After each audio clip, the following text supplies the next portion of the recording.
Curtis and Portia's explosive confrontation. The air between Curtis Ashford, Donald Turner, and Portia Robinson, Brooke Kerr, has been thick with tension, and tonight it finally blew sky high. It all started with Jordan Ashford's bombshell suspicion about Portia being pregnant. When Curtis pressed her, Portia, initially defensive and questioning how much time Curtis had been spending with Jordan, finally crumbled. With tears in her eyes, she confirmed the news. She's pregnant. But the relief of the truth was short-lived. Curtis was furious that Portia had known for 3 weeks and kept the life-changing news a secret. Portia, however, was adamant. She hadn't wanted to tell him yet, citing her older age as a risk factor and not wanting to get their daughter, Trina, hopes up in case she lost the baby. Curtis grudgingly agreed to keep silent for now, but the revelation brought up the elephant in the room: their divorce. Curtis, determined to be a father to this child, unlike the time he missed with Trina, questioned if they should halt the divorce proceedings. But Portia, ever the realist, fired back, pointing out his constant emotional proximity to Jordan made it clear he wasn't interested in salvaging their marriage. The bottom line for Portia? A baby is not a reason to get back together if the original issues in their marriage are still festering.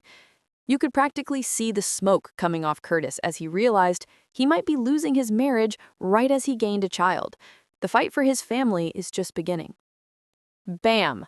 Jason floors Drew and the Q Mansion war escalates. Meanwhile, over at the Brown Dog, Drew Cameron Matheson was on a campaign of pure, unadulterated villainy. He was absolutely reveling in the misery of Tracy Quartermaine, Jane Elliott, gloating about his plan to take the Quartermaine estate from the family. It turns out Drew's lawyer, Martin Gray, Michael E. Knight, had convinced Monica's heir, Ronnie, to sell the mansion to Drew as the ultimate revenge on Tracy since she'd been so rude to Ronnie. Drew, feeling completely invincible, took immense pleasure in rubbing his victory in Tracy's face, even mocking her about setting all the furniture ablaze.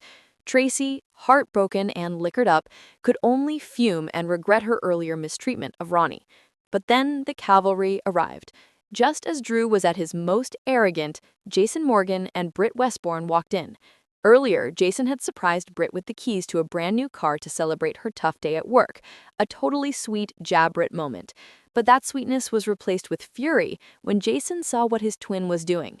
Without missing a beat, Jason, the ultimate protector, swiftly kicked his twin's feet out from under him, sending Drew sprawling to the floor. Tracy's reaction? Hysterical laughter. Jason quickly escorted the defeated congressman out, leaving a stunned Britt and a momentarily victorious Tracy behind. But the Quartermaine drama isn't over. In a heartbreaking moment later, Tracy, packing up her life, was unknowingly close to discovering Monica's real will, which was tucked away in a box at Lulu's place. Cody and Molly's unexpected spark is ignited. Almost. Love was nearly in the air at the Quartermaine mansion where Cody Bell, Josh Kelly, had asked Molly Lansing Davis, Kristen Vaganos, to come over.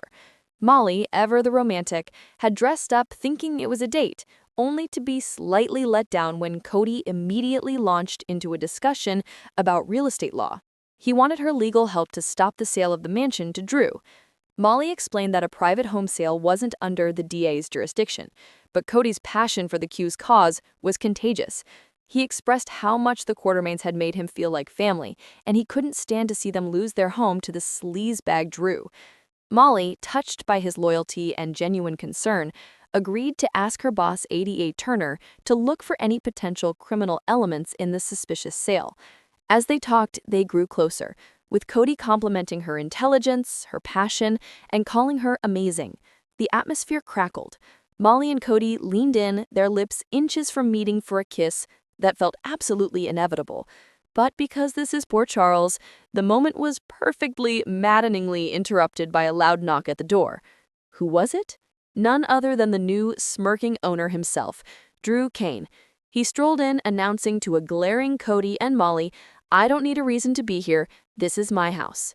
He even had the audacity to threaten Scout's family visits. Talk about a buzzkill. The tension between the newly sparked almost couple and the arrogant new owner is going to be explosive. Sunny and Jordan's worlds intersect. In quieter but equally important scenes at the Metro Court, Laura Collins caught up with Sonny Corinthos, Maurice Benard, and Jordan Ashford, Tanisha Harper.